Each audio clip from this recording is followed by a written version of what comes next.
손자병법 모공편에 지피지기면 백전불태다라는 가르침이 있습니다. 위대한 철학자였던 소크라테스도 너 자신을 알라 하는 가르침을 주신 적이 있습니다. 이것은 공이 무슨 일에든지 성공하는 훌륭한 인생이 되려면 가장 기본적으로 갖추어야 할 자질이라는 사실을 우리에게 가르쳐 준다고 하겠습니다. 그런 거로 자신이 누구인지 분명하게 알고 오늘을 산다는 것은 매우 중요합니다. 오늘 산다고 해서 다 잘나는 거 아니고요. 내가 누구인지를 분명하게 알고 오늘을 살면 오늘을 살아가는 모양이 조금 부족한 것이 있고 모자라 보여도 얼마든지 성공하고 훌륭한 인생을 살아낼 수가 있습니다.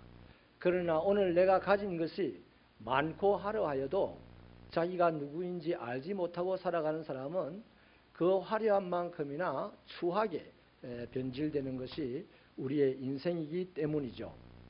알프레드 노벨이라고 하는 사람을 잘 아실 겁니다. 이분은 젊은 시절부터 재주가 넘쳐서 335개의 특허를 가지고 있었고 더군다나 다이너마이트라고 하는 세계적인 발명을 하여서 어마어마한 부를 축적하고 살아갔던 사람입니다. 그런 그가 55세 되던 어느 날 아침에 충격적인 소식을 접하게 되었습니다. 일어나서 조간신문을 펼쳐던 순간 자신이 죽었다는 소식이 타이틀 기사로 올라와 있었던 것이죠. 사실은 자신의 형이 그때 죽었는데 기자가 착각을 하고 쓴 기사였습니다. 그런데 노벨이 정작 충격을 받았던 것은 자기가 죽었다는 오보가 아니라 그 기사 타이틀로 삼았던 내용이었습니다. 이렇게 쓰여 있었습니다. 죽음의 사업가, 파괴의 발명가, 다이너마이트의 왕이 죽었다.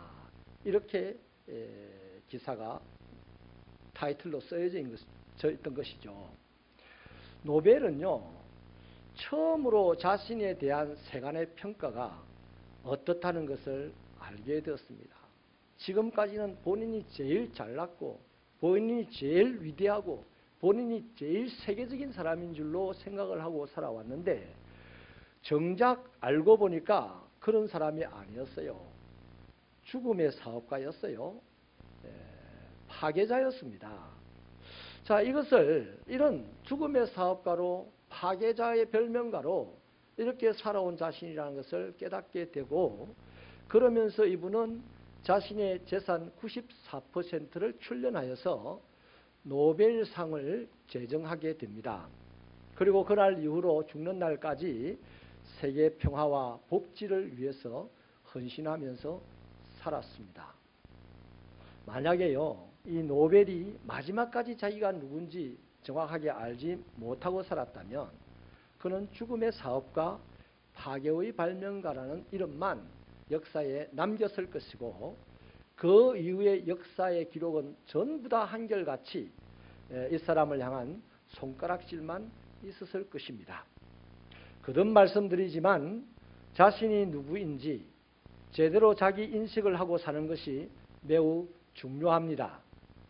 나라는 인간의 현 주소가 뭔지 모르고 살면요, 닥치는 대로 인생을 살게 되기 때문이죠. 그리고 아무 준비 없이 죽음을 맞이하게 되기 때문이죠. 결국에는 하나님의 무서운 심판대 앞에 서야 되기 때문입니다. 그런데요, 사람들이 자기가 누구인지를 정확하게 알고 살고 싶은 생각이 있는데 실제로는 자기가 누구인지를 알다가도 잃어버릴 때가 허다합니다. 대체로 두 가지 경우에서 그렇습니다.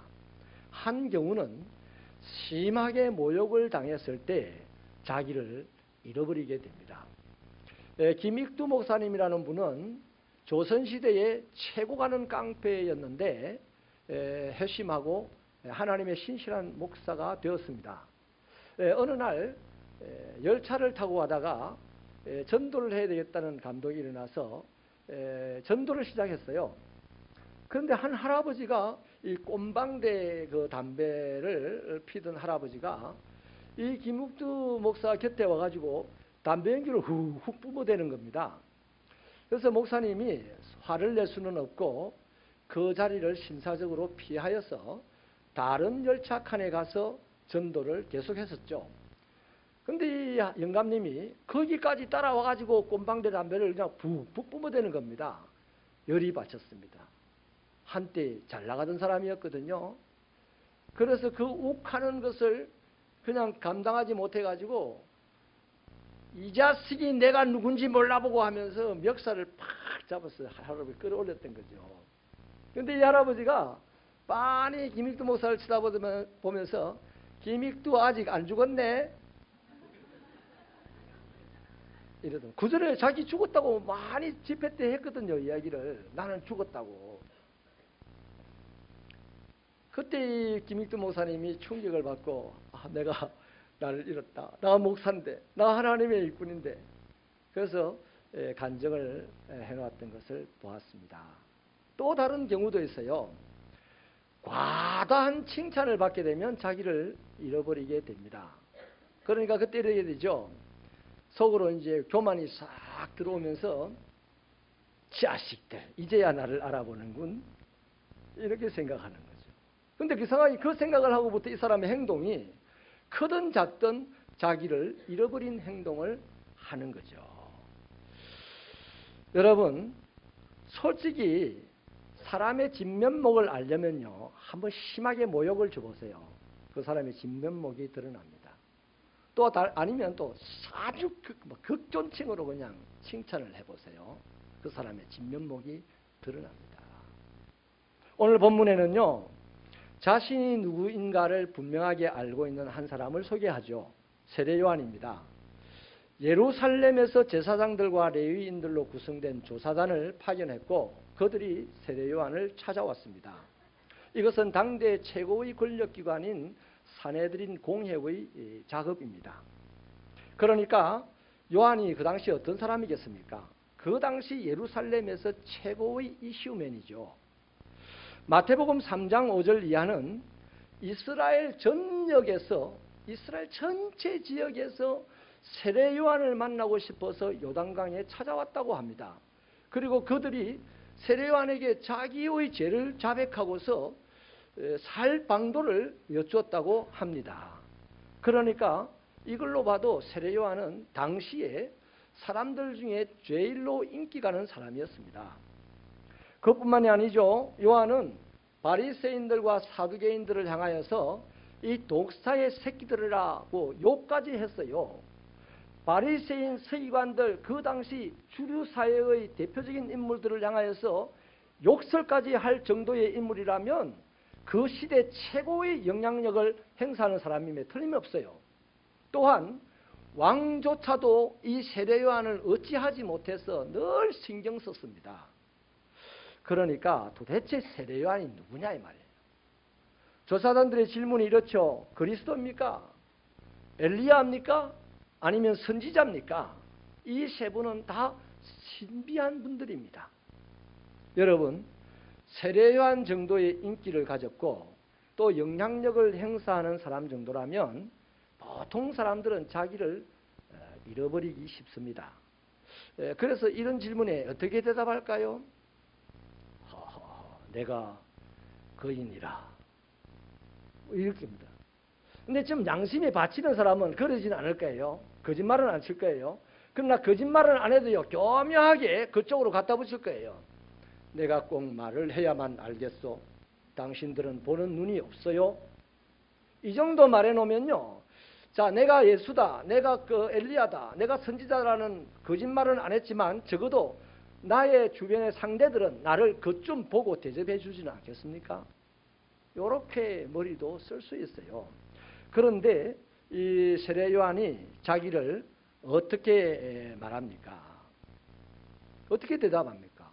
아주 노골적으로 자기를 드러내서 대답을 한다고 했습니다. 성경은 아닌 것을 노골적으로 드러내는 거예요. 난 그리스도가 아니에요. 그냥 조용히 아닌데요. 이래도 될 것을. 나는 그리스도가 아니에요. 나는 살아온 엘리야도 아니에요. 나는 지금 사역하는 선지자도 아닙니다. 이렇게 대답을 합니다. 여러분, 이렇게 높여주는 사람들이 가득한 곳에서 자기가 아니라고 부인하는 것은요, 쉽지 않습니다. 이것은 자신이 누구인지를 정확하게 알고 있을 뿐 아니라 자기 자신을 잃어버리지 않았기 때문에 이렇게 담대하게 말할 수가 있는 것이죠. 세례요한이 정작 자기를 누구라고 밝혔습니까? 23절에 소리라고 밝혔어요. 외치는 자의 소리다라고 밝힙니다. 27절에서는 나는 그의 신발끈을 풀기도 감당하지 못하는 사람이다. 이렇게 밝힙니다. 더더군다나 더 자기를 더 엄청나게 낮춰버려요. 여기 보면요, 세례요한이 자기를 아는데 세 가지 분명한 틀을 가지고 자기를 분석하고 자기를 알고 있어요. 오늘 우리는 그 세 가지 틀을 그리스도인이라면 배워서 그 틀 속에 우리를 넣어야 돼. 그 틀 속에 넣어야 돼. 아무리 콩가루가 두부처럼 잘 되어도요, 시장에 내다 팔려면 두부 틀 안에 넣어서 두부모를 만들어야 팔 수 있어요. 가치 있는 상품이 될 수 있다고요. 새벽교회 성도들은 자기 자신을 그리스도가 주시는 틀 안에 넣을 수 있는 용기 있는 신앙인이 되시기를 축원합니다. 자, 첫째는요, 세례요한은 겸손의 틀 안에 자기를 넣고 이해를 합니다. 다시 말하면 겸손이라는 틀 안에서 자기를 알고 있어요. 우리 23절을 한 번 더 힘차게 읽어봐 주시겠습니까? 시작.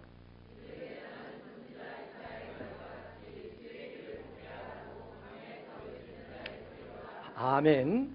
자기를 소리라고 소개하죠. 여러분, 소리는 인격이 없어요. 소리는 어떤 모양도 없습니다. 거기다가 27절에서는 자신을 예수의 신의 끈을 풀기도 감당할 수 없는 자, 다시 말하면 예수의 신발 끈을 잡을 수도 없는 그런 사람이다 라고 고백을 합니다. 일정한 맡겨진 자격이 없다는 것이죠. 우리는요, 뭘 맡아도 맡았어요. 목사직을 맡았고, 집사직을 맡았고요, 장로직을 맡았고, 우리 교회에서 하다못해 청소하는 직을 맡았고, 무슨 직을 맡아도 맡았는데, 세례요한은 맡은 것 중에 예수님의 신발끈 푸는 직도 맡지 못하고 그냥 소리치는 직만 맡았다 이 말이에요. 우리는 쪽팔려서 안 할라 할 거야. 남 부끄럽다고 안 할라 할 거예요. 자, 여러분, 자기를 소리라고 소개하고 자기를 예수님 신발끈 풀 수 없는 자라고 소개한다는 것은 이렇게 겸손할 수 있는 이유는요, 예수님이 누군지 제대로 알고 있기 때문이에요. 예수님이 누군지 제대로 알면 요래됩니다. 예수님이 누군지 제대로 알면요, 달리 될 수 없어요. 예수님이 누군지 제대로 알면 자기에게 주어진 일, 그거 하나 하기 위해서 소리 취급받는 것도 부끄러워하지 않습니다. 예수님 신발끈 풀어주는, 니는 내 신발 만지지 마라, 니 주제에, 이래도 삐지지 않습니다. 예수님을 제대로 알면. 여러분, 교회 안에는 생각보다도 교만한 사람이 많아요. 이런 분은요, 특징이 소리치기를 잘합니다. 저도 교만한가 봐. 설교 시간 소리를 좀 많이 치죠. 이거는 다른 차원이다. 좀 알아들으라고. 답답해서 하는 얘기입니다. 평상적으로 교만한 사람은 소리치기를 잘해요. 또 자기가 항상 최고라고 여깁니다. 거기다가 자기 생각이 편견인 줄도 모른 채 항상 자기 생각이 옳다고 주장을 해요. 왜 이럴까요? 사실은 자기가 섬기는 하나님이 자기의 주인이라는 사실을 제대로 모르기 때문입니다. 그냥 아는 척만 하는 거지. 주인이라고 그냥 치고만 가는 거지. 실제로 주인으로는 모른다는 거죠. 그래서요, 이런 사람들이요, 하나님을 사랑한다고 하면, 하나님을 섬긴다고 하면서도 슬그머니 하나님의 영광을 자신이 가로채기를 잘합니다. 의외로 이런 사람이 목사 중에도 장로 중에도 집사 중에도 권사 중에도 많아요. 자기들은 평신도라고 아니라 생각하지 마시고 더 많아. 사도행전 12장에요. 헤롯 왕 이야기가 나옵니다. 기가 막힌 이야기입니다. 헤롯 성전을 지었던 왕입니다. 예루살렘 성전 이후에 최고의 성전을 지었던 왕이에요. 그런데 그가 어느 날 날을 정하고 왕복을 입고 쫙 나서니까 백성들이 무슨 말씀을 하실 거다 싶어서 모였어요. 그때 이 헤롯 왕이 이러쿵저러쿵 말을 하니까 백성들이 소리를 지르기를 이 소리는 사람의 소리가 아니고 신의 소리다 이렇게 소리를 치자 헤롯이 기분이 좋았을까 나빴을까? 사람인지라 기분이 좋지. 저보고도요 설교 참 잘하시네 이러면요 기분이 엄청나게 좋아요. 그런데 이렇게 기분이 좋았던 헤롯이 그 다음 성경이 어떻게 기록하고 있느냐 하면은 헤롯이 하나님께 돌릴 영광을 돌리지 않았으므로 벌레가 먹어 죽었더라. 그러니까 하나님의 영광을 이야기하는 걸로 봐서 기분이 엄청 좋았다는 겁니다. 그런데 그 영광을 하나님께 돌리지 아니하였더니 자기가 가로챘더니 하나님이 벌레를 보내가지고 먹어 죽게 만들었다. 이 헤롯이 누구예요? 김 목사입니까? 누굽니까? 이 헤롯이 누구예요? 발본색원하기 전에 자수하여 광명 찾으십시다. 우리가 내 자신이 헤롯이 아닌가? 반면에 세례 요한은요 그렇게 인기가 많았고 이슈를 몰고 다니는 사람이었고 칭찬을 받았고 영향력을 행사하는 사람이었는데도 흔들리지 않았습니다. 분수를 모르고 제멋대로 왔다 갔다 하지 않았습니다. 시세 이익을 따라서 왔다 갔다 요리조리 다니지 않았습니다. 그저 겸손의 틀 안에서 자기를 이해하고 살았습니다. 여러분, 겸손한 사람은 특징이 자기를 남을 자기보다 낮게 여깁니다. 그래서 사람들이 기분 좋아해요. 그래서 사람들이 그 겸손한 사람 가까이 가는 것을 아주 좋게 생각하고 즐거워합니다. 그런데 교만한 사람이 있는 자리에는요 사람들이 가면 괜히 부담스럽습니다. 힘이 듭니다. 그래서 교만한 사람이 있는 사람, 소리 지르기를 잘하고 자기 주장을 잘하고 막 이런 사람들 옆에는요 사람들이 가기를 힘들어합니다. 하나님이 어떠신 분입니까? 하나님께서는 겸손한 자를 가까이 하시고 복을 주시는 분이에요. 하나님이 계신 곳에는 어둠의 그림자도 없어요. 모든 좋은 것들만 있어요. 그러니 겸손한 사람 곁에는 하나님이 1차적으로 계시고 그 다음 좋은 곳이니까 사람들이 하나둘 모여들기는 당연한 거 아니겠어요? 대신에 교만한 사람은 어떤 사람입니까? 하나님께서 매우 싫어하시고 하나님이 대적하신다 했습니다. 하나님이 대적하는 그 사람 곁에 누가 가겠습니까? 안 가지. 영적으로 깨어있는 사람이라면 안 가는 것이 당연하죠. 아멘이십니까? 한번 따라 하시겠습니다. 겸손한 사람 주변에 사람들이 모인다. 그 사람 인생은 무엇을 해도 성공합니다. 반드시 성공하게 되는 인생이에요. 나중에 훌륭한 인생을 살았다고 말 듣습니다. 겸손의 틀 안에서 우리 각자를 이해하는 그리스도인들이 되시기를 축원합니다. 두 번째는요. 사명의 틀 안에서 자기를 이해하고 살았습니다. 여러분 사명이 거창한 말 같은데요. 달리 말하면 내게 맡겨진 역할이에요. 목사의 역할이 저의 사명입니다. 그 목사의 역할을 해야 되지 저 노가다 하러 가가지고 돈 벌어가지고 구제하는 역할 이런 거 하면 안 돼. 그건 나에게 준 사명이 아니에요. 목사에게 준 역할은 따로 있단 말이죠. 그 우리 각자에게 하나님이 주신 역할이 있어요. 아멘이십니까? 그것이 사명입니다. 오늘 우리 교회는 봉사하면서 청소를 합니까? 화장실을 맡았습니까? 그게 자기 맡은 역할이에요. 사명입니다. 그런데 여러분 그 사명의 틀 안에서 자기를 알고 있다는 이 말을요 23절을 우리 한 번 더 읽어보시겠습니다. 23절 시작. 이르되 나는 선지자 이사야의 말과 같이 주의 길을 곱게 하라고 광야에서 외치는 자의 소리로라 하니라. 요한이 소리라고 소개를 하면서 자기의 역할이 뭔지를 분명하게 지금 알고 있잖아요. 뭡니까? 주의 길을 곧게 하는 것이 자기의 역할이래. 근데 뭘로 곧게 하느냐? 돈으로 곧게 하느냐? 아니면 봉사로 곧게 하느냐? 아니면 선교로 곧게 하느냐? 그게 아니에요. 이 세례 요한이 맡은 역할은, 주님의 길을 곧게 하는 이 역할은 소리쳐서 하는 겁니다. 말로서 역할을 감당하는 거였어요.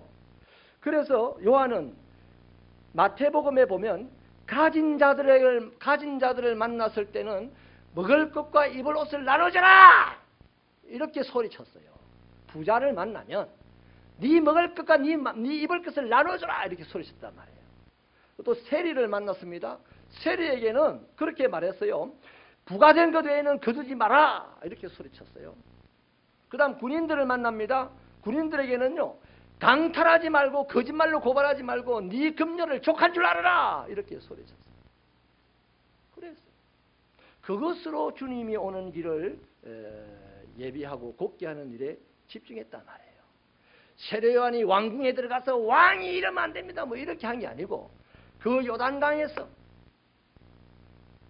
다른 일 다 접어두고 요단강에 온 사람들 중에 세리에게는 세리에게 할 말을, 부자에게는 부자에게 할 말을, 바리새인과 서기관들에게는 독사의 새끼들아! 이렇게 소리쳤단 말이에요. 바리새인과 서기관들 보고 아이고 훌륭한 장로님이 오셨습니까? 이분은 하나님의 일을 열심히 합니다. 헤롯 왕이 오셨습니까? 하나님의 성전을 지었습니다. 그리고 이런 거 안 했다 이 말이에요. 말로 했다 이 말이에요. 말로 했다 이 말이에요. 여러분, 사명은 역할입니다. 좀 잘 이해합시다. 사명이라는 거창한 말만 알고 하지 말고, 사명은 그냥 내가 맡은 역할이에요. 역할은 곧 그의 정체성의 발산입니다. 그 역할을 잘 감당할 때 그 사람의 정체성이 뭔지 사람들이 안단 말이에요. 그러므로 자기 사명인지 무엇인지 분명히 알게 되면 그 사람은 누가 칭찬을 해도 흔들리지 않고 누가 모욕을 해도 흔들리지 않고 그것이 자기 사명을 감당하는 사람이 되어서 인생 성공하고 훌륭한 인생으로 결말짓게 된다 이 말입니다. 예를 들어 볼게요. 한 대사는요, 자기의 국가를 대표해서 외국으로 파송된 사람입니다. 그러면 그 대사가 맡은 역할이 뭐예요? 외국의 수반을 만나가지고 자국의 대통령의 입장을 전달하는 거예요. 그리고 그 외국에 있는 자국민들의 애로사항을 돌아보는 그 일을 하는 것이 대사가 맡은 역할입니다.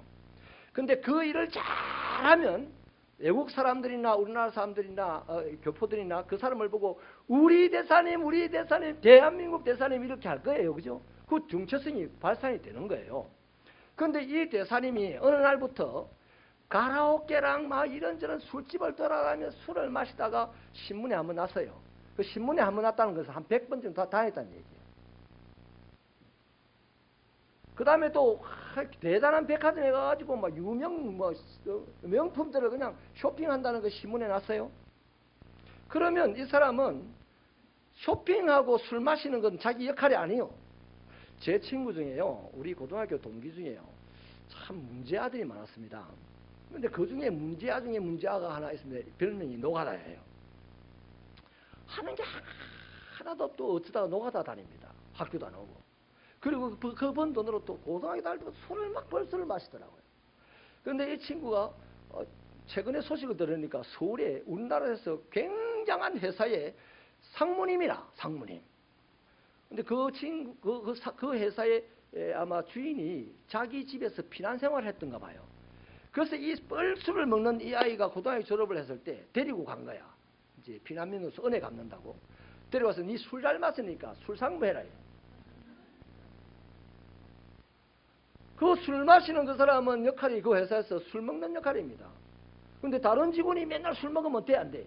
안 되지만 이 사람은 손님들 만나서 술 먹는 거 돼, 안 돼요? 자기 역할이니까 되는 거야. 그게 자기 사명이라고. 우리 각자도 우리의 사명은 우리가 맡은 일입니다. 아멘이십니까? 자, 그래서요, 이 사람 대사가 자기 사명을, 자기 역할을 감당하지 못했을 때 어떤 일이 일어납니까? 본국의 대통령의 위상, 국격 다 떨어지는 거죠. 그 다음에 그 대통령이 그 나라에 가면요, 홀대를 받기 십상이라는 거죠. 그렇습니다. 이 대사가 왜 자기 역할을 감당하지 못했을까요? 자기의 사명을 인식하지 못하고 살기 때문에. 우리가 왜 교회에서 맡은 자기 역할을 감당하지 못할까요? 하나님께로부터 받은 자기 사명을 인식하지 못하고 살아가기 때문에 그냥 허지부지하게 일을 하고 산다는 것입니다. 그래서는 세상에서 성공 못해요. 훌륭한 인생, 훌륭한 성도라고 나중에 기록되지 못합니다. 여러분, 저와 여러분의 사명이 뭡니까? 여러분이 맡은 역할은 무엇입니까? 사명 잘 감당하시기 바랍니다. 자기에게 맡겨진 역할 잘 하시기를 바랍니다. 그래야 돼요. 그런데 사명만 감당하게 되면 그 사람 교만해지기가 쉬우니까, 그래서 일을 망치게 되니까 겸손의 틀 안에서 자기가 맡은 사명을 감당하면 힘들고 괴로운 결함이랄지라도 즐거운 마음으로 십자가를 질 수 있는 사람이 된다 이 말이에요. 세 번째는요, 주님과의 관계의 틀 안에서 자기를 잘 알았습니다. 요한은 자신을 일컬어서 소리라고 했죠. 무슨 소리입니까? 주님의 길을 곱게 하는 소리라고 했습니다. 또 자기를 신발끈을 풀 자격이 없다고 했는데 누구의 신끈요? 주님의 신끈 풀 자격이 없다 했습니다. 헤롯 왕 신끈 풀 자격이 없다 말 안 했습니다. 길 가는 사람 신끈 풀 자격이 없다는 말 안 했습니다. 부자의 신끈 풀 자격이 없는 자라고 말 안 했고요. 예수님의 신끈 풀 자격이 없다 했고, 부자의 나팔이라고 안 했습니다. 주님의 소리라 했습니다. 권세자의 소리라고 안 했습니다. 주님의 소리라고 했습니다. 이게 뭡니까? 세례요한에게 주님을 빼버리면 세례요한의 삶은 무의미하다는 겁니다. 주님의 소리니까 인격이 없어도 모양이 없어도 그건 위대한 인생을 살아가는 거야. 주님의 신발끈을 풀 자격이 없는 사람을 고백을 했는데도 그렇게 부질없어 보여도 주님과 연결되어 있기 때문에 그 사람은 위대한 인생이 되는 거예요. 맞습니까? 여러분, 요한은 주님 없으면 도무지 설명할 수 없는 분이에요. 주님 빼버리면 이상한 인간입니다. 어디 밥벌이도 못하는 인간이에요. 인간 축에 들 수도 없는 사람입니다. 뭐 낙타털 옷을 입고 메뚜기 석청 먹고 왜 소리만 지르는데, 개가 앞에 붙으면 소리 앞에 개가 붙으면 개소리잖아요. 소리 앞에 짐승이 붙으면 짐승 소리잖아요. 소리 앞에 주님이 붙으니까 이 소리가 위대한 소리가 되는 거야. 그래서 주님과의 관계, 이것을 깊이 이해하고 살았는데요. 한번 예를 들어볼게요. 이게 왜 중요한지, 주님과의 관계가 왜 중요한지.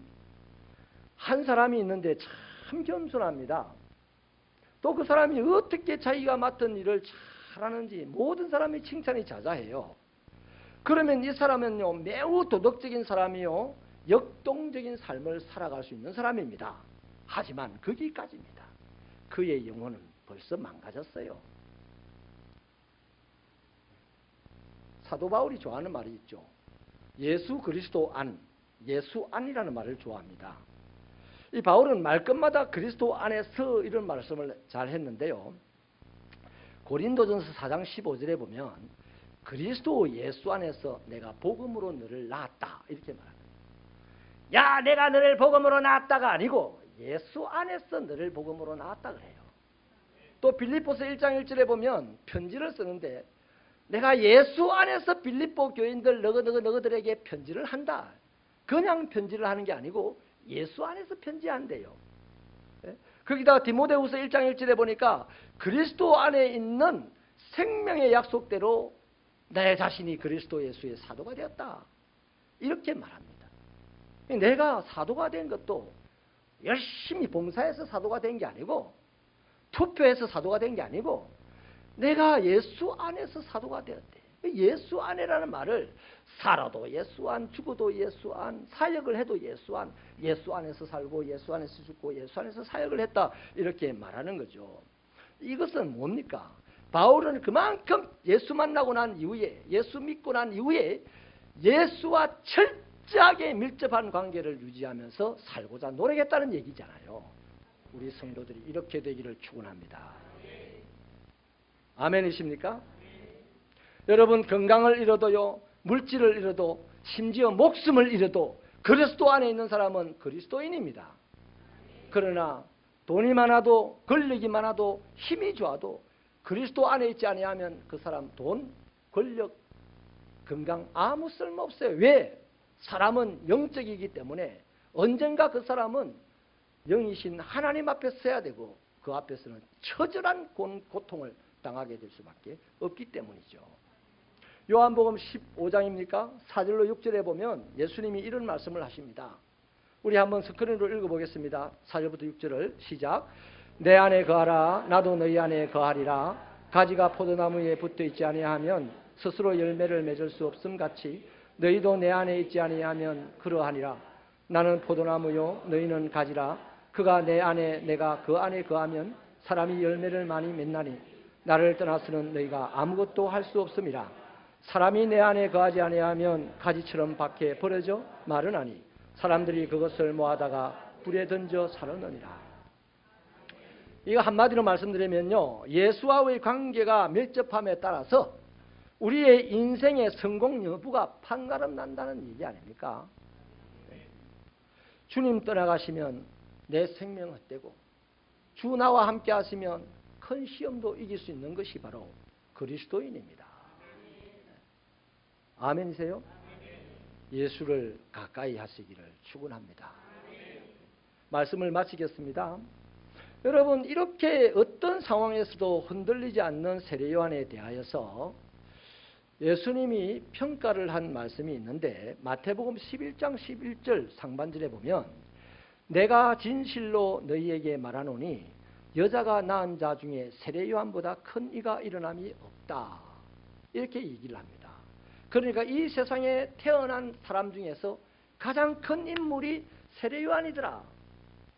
여러분, 왜 그 사람이 가장 큰 인물이라고 예수님이 평가를 하며 왜 그 사람이 그렇게 위대한 인생을 살았느냐? 제가 말씀드린 그겁니다. 자기를 분명하게 알았어요. 자기를 분명하게 알기를 겸손의 틀 안에서 자기를 알았습니다. 사명의 틀 안에서 자기를 알았습니다. 예수와의 관계의 밀접함의 틀 안에서 자기를 알았으니 예수도 큰 자로 인정하고 세상도 큰 자로 인정하고 헤롯도 큰 자로 인정하고 만 사람이 큰 자로 인정하고 이게 성공이지. 아직도 돈 많아야 성공이라고 생각한다. 아멘 안 하는 거 보니까. 이래 성공하면요, 돈 다발로 들고 찾아올기라. 네?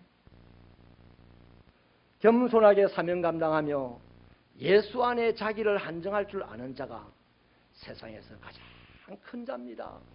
우리 새벽교회 이런 인물들로 채워지기를 주 예수의 이름으로 부탁합니다. 여러분, 우리는 지금요, 어떤 자기 인식을 가지고 살고 있습니까? 혹시라도 내가 누구인지를 잃어버린 채 살아가고 인생을 달려가고 있지는 않습니까? 이제 우리는 온전한 미래를, 훌륭한 미래를 위하여서 내 자신이 누군가를 분명하게 알아야 될 때입니다. 왜냐하면 저와 여러분은요, 예수의 십자가의 뜨거운 사랑의 용광로 안에서 하나님의 자녀로 거듭난 자들이지 않습니까? 우리를 만드신 예수님이 어떠신 분입니까? 빌립보서 2장 6절로 8절이 잘 보여주는데 그는 근본 하나님의 본체시지만 하나님과 동등됨을 취할 것으로 여기지 않았다. 겸손했어요. 오히려 자기를 비워 종의 형체를 가지고 사람들과 같이 되셨다. 겸손했어요. 사람의 모양으로 나타나사 자기를 낮추시고 죽기까지 복종하셨으니 곧 십자가에서 죽으심이라. 겸손하게 자기의 사명을 감당한 자가 예수 그리스도고 바로 그것 때문에 우리는 하나님의 자녀로 거듭날 수가 있게 되었으니 우리 안에 예수의 DNA가 있어야 되지. 우리 안에 돈의 DNA가 있고 우리 안에 권력의 DNA가 있고 우리 안에 높은 자리의 DNA가 있고 이러면 안 되지 않습니까? 안 되지. 예수의 DNA가 있어야지.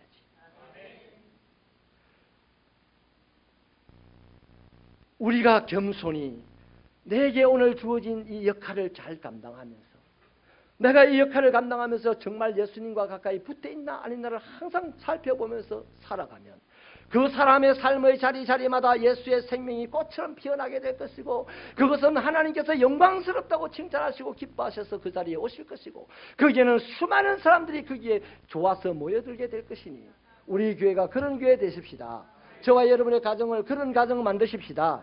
우리의 직장도 우리가 그렇게 만들어 가십시다. 그것이 그리스도인으로서 이 세상에 살아가는 이유입니다. 기도하겠습니다.